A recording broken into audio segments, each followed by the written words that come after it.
14, it says, "But the natural man receiveth not the things of the Spirit of God, for they are foolishness unto him, neither can he know them, because they are spiritually discerned." You can never teach your carnal mind how to think godly things. Okay? You cannot take a carnal man and teach him how to think spiritual things. You cannot take a carnal mind and recreate it into a spiritual mind. Something else has to happen.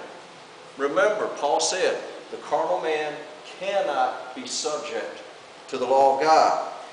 Now, Ezekiel 36:27 is where God says, "I will put my spirit within you and cause you to walk in my statutes, and you will keep my judgments, and you will do them." So there is hope, because God says He will do this.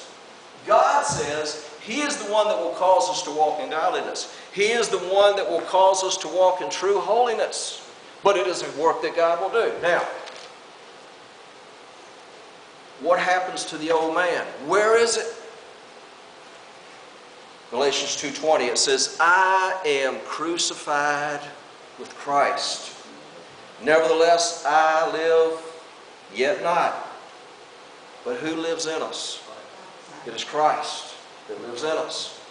It says, "Knowing this," in Romans 6, "that our old man is crucified," is crucified with Him, with Christ, "that the body of sin might be destroyed." Not that we're going to take the body of sin and we're going to dress it up and we're going to make it look nice. It says that it might be destroyed, that henceforth we should not serve sin. "And they that are Christ," in Galatians 5, "have crucified the flesh with its affections and its lusts." So that is a pretty complete picture of what happens in the life of a true Christian. If you have truly been regenerated, your spirit man has been born again, there is a supernatural process that God causes to happen that we receive, that was done at the cross, and that is our old man has been crucified. The thing that God hates the most in us died on the cross, figuratively, in Christ. And we receive the manifestation and benefits of it when we receive Christ into our life. So what does that mean? There's an old minister that told me one time, he said, "I'm 75 years old, I go to the airport, and a woman with a half-exposed breast walks by, and I feel like I just got a jolt of lightning run through my body, and I look up at God, and I said, 'God, I've been walking with you so many years, and these things still give me a start.' And God spoke to me and said, 'Reckon it dead. Reckon it dead.'" Because God sees it as being that way. How is it possible? Well, in our limited way of thinking, we can't understand what God has done and what He sees. But if we believe justification, then we have to understand how God sees us. You see, the only way that God can see us as being justified is God has to see our old nature dead and separated from us in His eyes. Even though we don't feel that way, God sees our old man dead on the cross. Now, Paul says we have been resurrected in a new life. He says, if any man be in Christ, what does it say? We are what? We are new creatures. Now, I'm going to tell you something a preacher told me many years ago. The new Mike Chellis wasn't the one that got in trouble in school all the time. The new Mike Chellis isn't the one that gave his parents a headache every week. The new Mike Chellis didn't smoke, didn't drink, didn't do whatever. I mean, I didn't do those things anyway, but I'm just telling you. The new Mike Chellis is a new creature in Christ. The old person that I was before in the mind of God is dead, and it no longer exists. I am a new creature in Christ. Behold, all things have passed away.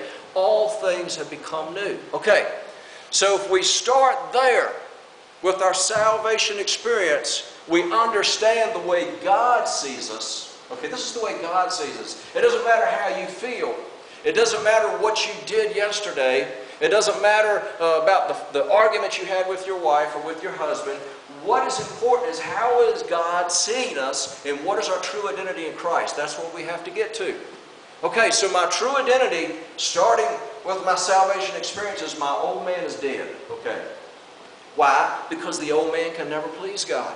The old man will never submit itself to the law of God. It is lawless. The old man is a rebel. The old man is against everything that has to do with godliness and holiness. So God had to kill him. Now, God has given me a new identity. Christ lives in me. Ezekiel 26, His Spirit is in me, and we have received justification. Now, what does justification mean? You know, if I go to court, like me and Dan went to court, remember? Me and Dan went to court. Now, we went to court because something was wrong, okay? I mean, it was a little thing. No inspection sticker, no tags, left signal light out, and all at one same time on the same vehicle. And me and Dan said, well, we'll just go to court. Tell them what happened. We went that very same day. We took it over to the mechanic, got the lights fixed, got the vehicle inspected. The tags were in the glove compartment. All we had to do was peel them off and put them on. You know, they were already there, already paid for. They just hadn't been put on yet. You know, oversight, when you got 5 vehicles and all these guys and you got like 65 yards you got to cut, you forget things sometimes. So we go to court and we stand before the judge, and this is how it went. He said, and I'm the one that got the tickets because I was driving. He said, how do you plead? I said, guilty. But he gave us a chance to speak. Now, we were not innocent. We were guilty. We got the truck fixed. We were at the mercy of the court, so to speak, as you see them say in the movies. Now, we're not going to penitentiary. This is a small thing. But we're in the hands of the judge, okay? The judge makes the decision, not us.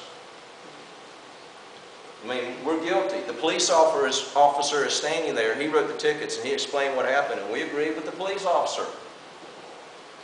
But the judge dismissed everything. You know, he said, these guys look cool to me. Dismissed. Case dismissed, you know. And we went out of there and we just went right back to work. We didn't even miss but an hour of work total, I think, for the whole thing. Now, when we are justified, we stand before God and we're guilty. We've done it. And it's not exactly what you've done. It is your old nature that makes you guilty.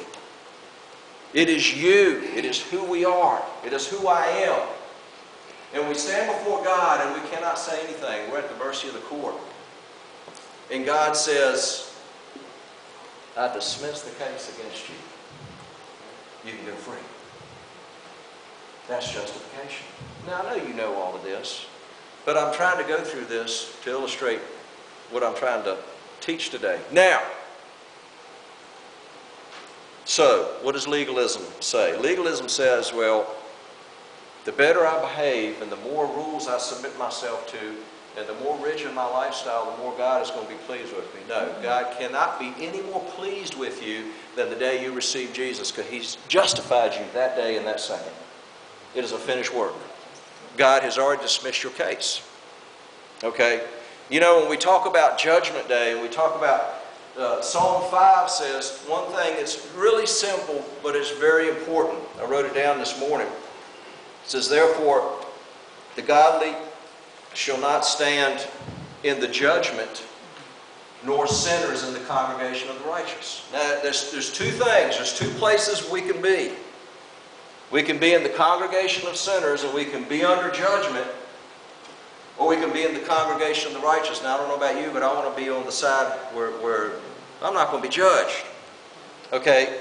Now, if you go back to Isaiah 53 and you read about Jesus on the cross, it says God saw or will see the suffering of His soul, and it says He will be satisfied. And all throughout that chapter, it tells everything that Jesus suffered for us, how God put the iniquity of us on Jesus, how He was numbered among the transgressors, and all the things He suffered for one thing, so that God would be satisfied. And it says He has brought peace. We have peace now Paul says, there's peace between us and the Father. Why? Because of what Jesus did.